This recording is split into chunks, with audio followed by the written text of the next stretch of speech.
Hi, everyone. Welcome to lesson 28. So we're going to take a look at theoretical and experimental probability again. This is something you've already been doing, but we're going to continue to practice it. Okay, so first we're going to take a look at flipping a coin, a scenario that we've talked about a lot. So I know it seems a little bit repetitive, but we're just going to practice comparing theoretical probability to experimental probability. So first, determine the theoretical probability of flipping the following. So the probability of landing on tails. So again, theoretical probability is what should happen. So that's the number of favorable outcomes compared to the total number of outcomes. So a coin has a side that is tails and a side that is heads. So there's only one way to land on tails, and there are two possible outcomes. So the probability of landing on tails is 1/2, also known as 50%. If you flip a coin 30 times, how often is it expected to land on tails? So again, the probability of landing on tails is 1/2.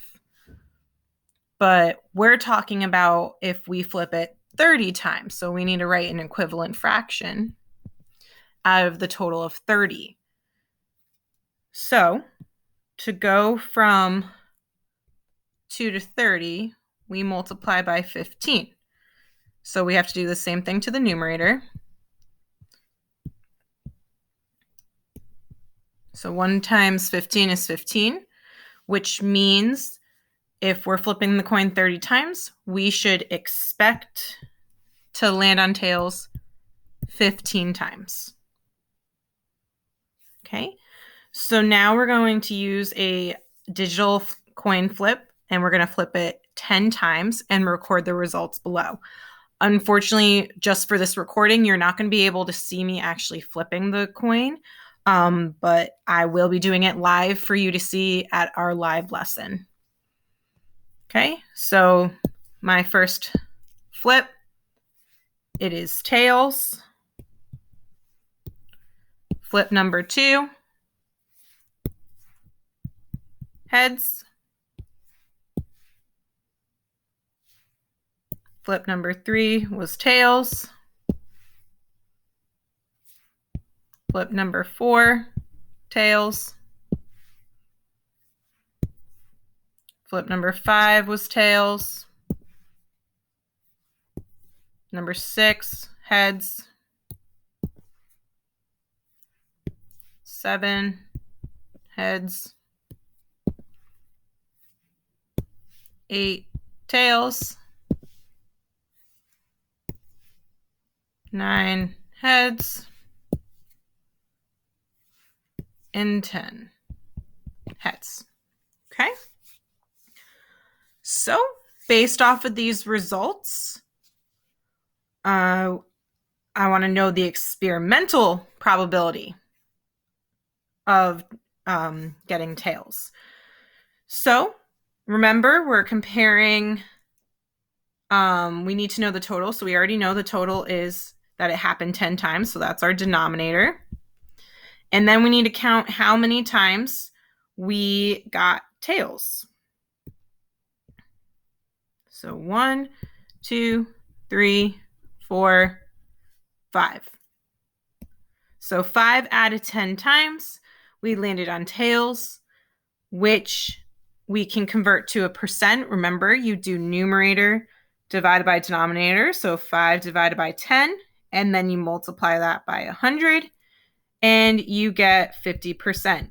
So this is one of the times where we actually managed to get the exact experimental probability that the experimental probability, is the exact same thing as the theoretical probability. So this is what we expect to happen, and it actually did. I used a random digital coin flip, and I flipped it 10 times, and it just so happened that 5 out of those 10 times we landed on tails. It won't always work out that way. When you see me live, we're going to do it live, and chances are it's not going to work out that way next time. So it just so happened to work out this way. And as we've mentioned in the past, the more times you flip the coin, the more likely you are to get to the theoretical probability. So if I asked you to flip it even more times, chances are you would continue to get close to 50%. All right, let's take a look at another example. So now we're going to talk about a number cube, as in rolling a dice. So first things first, determine the theoretical probability of rolling the following. So first, the probability of rolling a 2. So again, we're talking about theoretical probability. So a dice, this is a regular 6-sided die. I realized it wasn't mentioned, but it is. So our options are rolling the numbers 1 through 6. So the probability of rolling a 2, well, there's only 1 2 on the dice. So that's a 1 out of, there's 6 total outcomes. So 1 out of 6. If we want to turn that into a percent, we do 1 divided by 6. Remember, that's numerator divided by denominator. And then you multiply it by 100. It comes out to about 16.6%. Okay, you do have to round. Okay, so next, what is the probability of rolling an odd number? So our odd numbers are 1, 3, and 5. So there are 3 odd numbers total out of 6. 3 out of 6 is the same thing as a 50% chance. So if you roll a dice 30 times, how often is it expected to land on 4? So again, this is expected. Based off of theoretical probability, what do you expect to happen? So the probability of landing on a 4 is a 1 out of 6 chance, because there's only 1 4 on the dice, and there's 6 total numbers. And so now we need to compare that to if the total was 30. So how do you get from 6 to 30? You multiply by 5, so you do the same thing to the numerator. So 5 out of 30 is the expected, which means to answer our question, you should expect to land on 4 5 times. All right, so now I'm going to do another experiment. I have a digital dice that I'm going to roll 12 times, and I'm going to record the results below. Unfortunately, again, the way this recording works, I'm not able to show you the dice that I'm rolling, but I will let you know what comes up every single time. Okay. First roll landed on 5.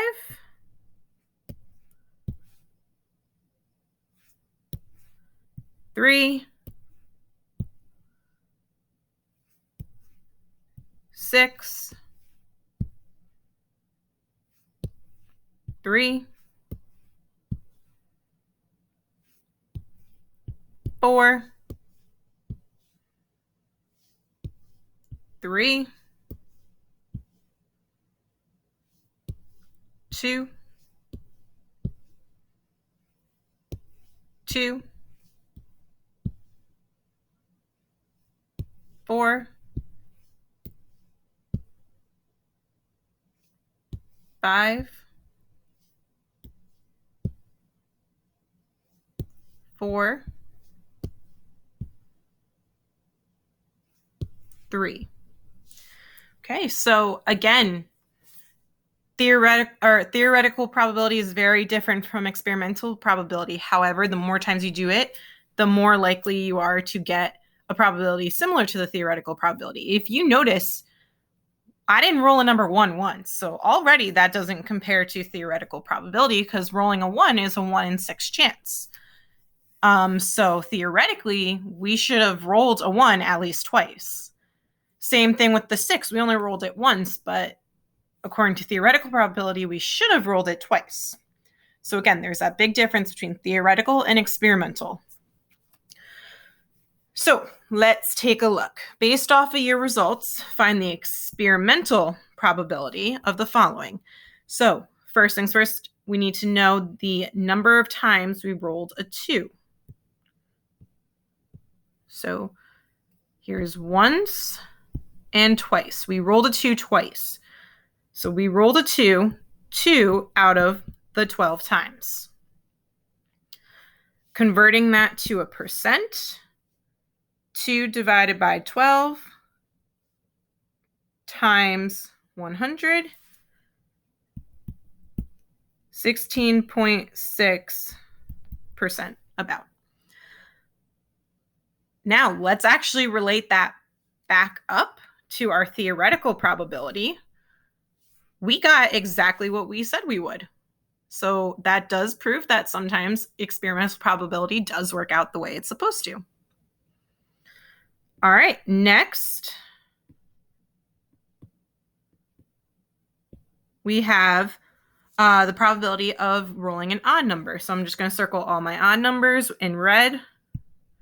1, 2, 3, 4, 5, 6.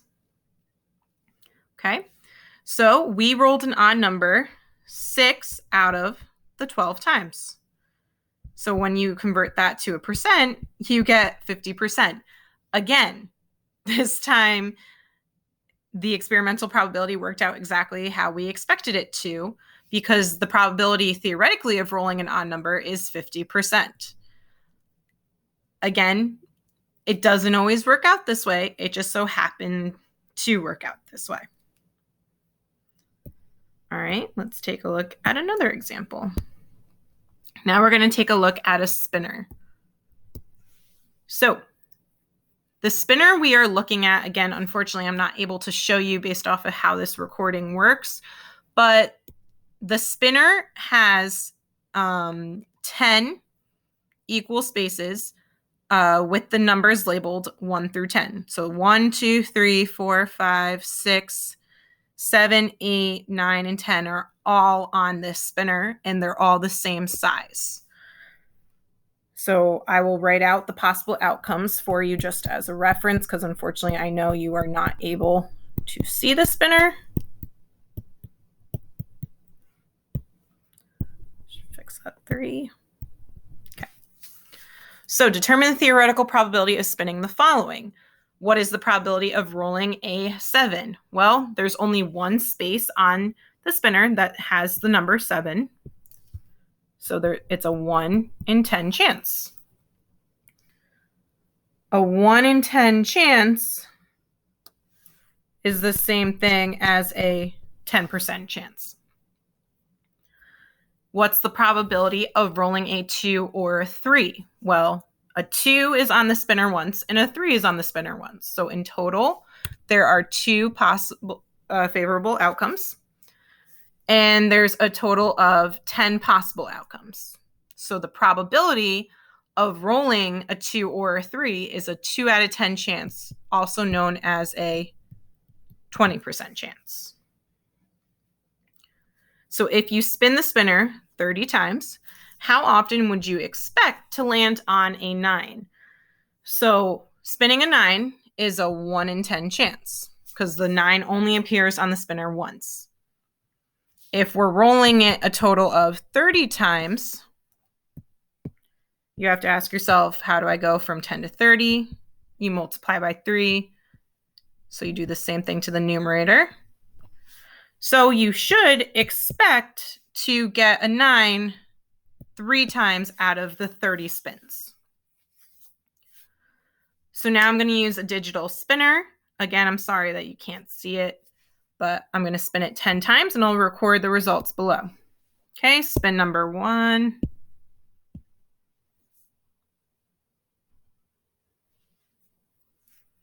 It landed on 10. Sorry, the spinner takes a long time.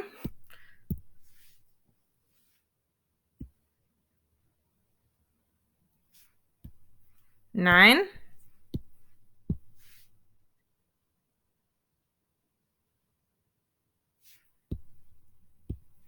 2.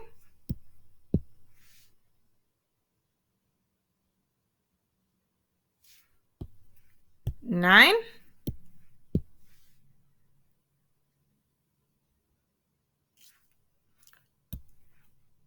4,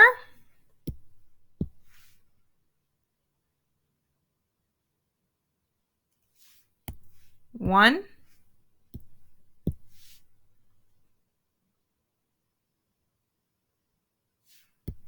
10,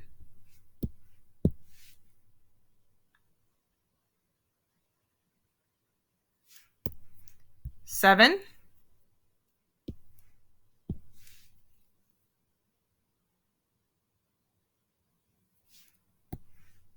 5,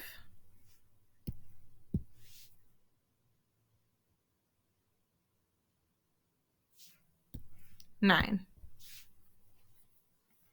Okay, so those are my results. I spun the spinner 10 times and I got the numbers that are on that table.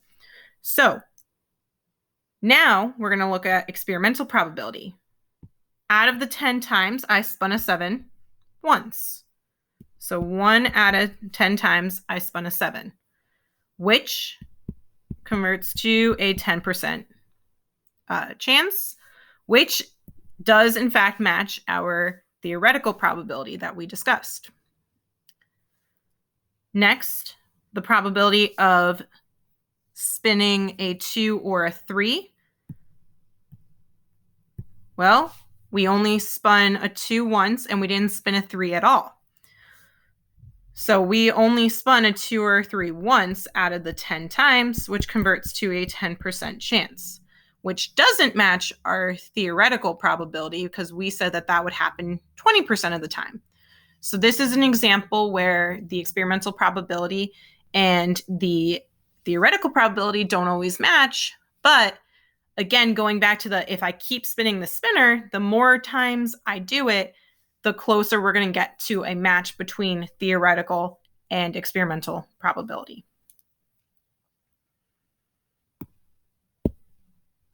Okay, so that's it for today. If you have any questions, please let me know. Now you're expected to go and do the exit slip for today, exit slip number 28.